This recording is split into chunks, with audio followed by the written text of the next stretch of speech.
Hello everyone. Today we will learn about chapter 1 of economics development. So what is development? Development to improve from current situation. हमारी current situation से improve करना ही development है.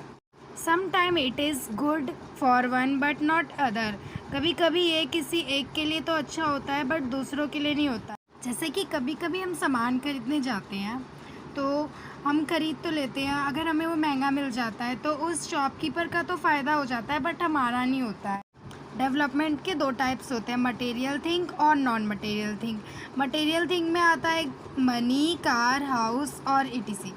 और non material में आता है exam कि freedom, equality और respect. Now what is infant mortality rate? Indicates the number of children that dies before the age of 1 year as a proportion of 1000 live. Infant mortality rate वो होता है जो हमें इंडिकेट करता है कि 1 साल से पहले कितने बच्चे मर गए हैं. बात करते हैं हम लिटरेसी रेट की. Measure the proportion of literate population in the 7 and above age group. Literacy rate वो होता है जो हमें बताता है कि 7 साल के बच्चों का ग्रुप वो लिटरेट है या नहीं है. लिटरेट कितना लिटरेट है. Net attendance ratio. Net attendance ratio is the total number of children in the age groups of 6 and 10 that attend school as a percentage of the total number of children in the same age of group. 6 साल से 10 साल के कितने बच्चे school attend कर रहे हैं, इसको कहते हैं हम net attendance ratio. Now public facility. Facilities which are provided by government considered a public facility like school, hospitals, community halls, transportation, electricity, etc. Public facility वो होती है जो हमें गवर्नमेंट प्रोवाइड करती है, जैसे कि school, hospital, community halls, transportation, electricity, etc. Individual needs public facility. हमें खुद की ज़रूरत होती है पब्लिक फैसिलिटी की. Because we are not able purchase all things. क्योंकि हम सारी चीज़ें नहीं खरीद सकते हैं बाय मनी से. हम मनी से सब कुछ नहीं खरीद सकते. We can not buy a pollution free environment. हम पॉल्यूशन फ्री इन्वायरमेंट नहीं खरीद सकते हैं with the help of money की हेल्प से. Public facility also include PDS system for those which are not able to purchase food grain at market price. Government provide them. Public facility में PDS भी system भी include होता है उनके लिए जो फूड ग्रेन्स ये सब मार्केट की प्राइस में परचेज़ नहीं कर सकते हैं. Government provide them. गवर्नमेंट उन्हें प्रोवाइड करती है दोज इसेंशियल आइटम्स. वो आइटम्स एट चीप रेट, सस्ते रेट में वो आइटम्स प्रोवाइड करती है. Exercise question answers.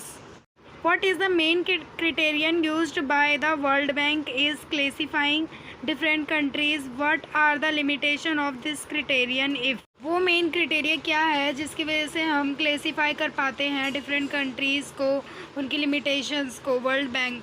Per capita income is the main criterion used by World Bank in classifying different countries.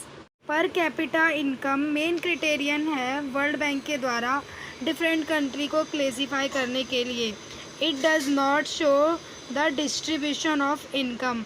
ये डिस्ट्रीब्यूशन ऑफ इनकम शो नहीं करता. It also ignores other factors such as infant mortality rate, literacy level, health care, etc. Per capita income does not give a real picture, give the true picture, as there is a huge population which does not earn at all like children and the senior citizens, but they are also included while calculating per capita.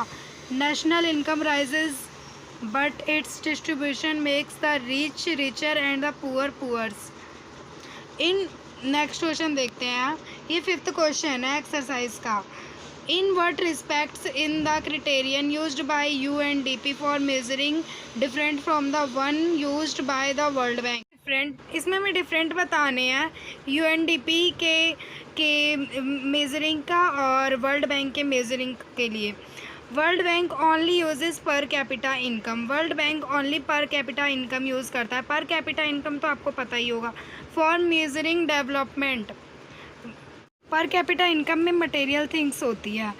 While UNDP uses many other factors, जबकि UNDP बहुत सारे factors use करता है, like infant mortality rate, health care facility, education level, which help in improving the quality of life and helps in making the citizens more productive.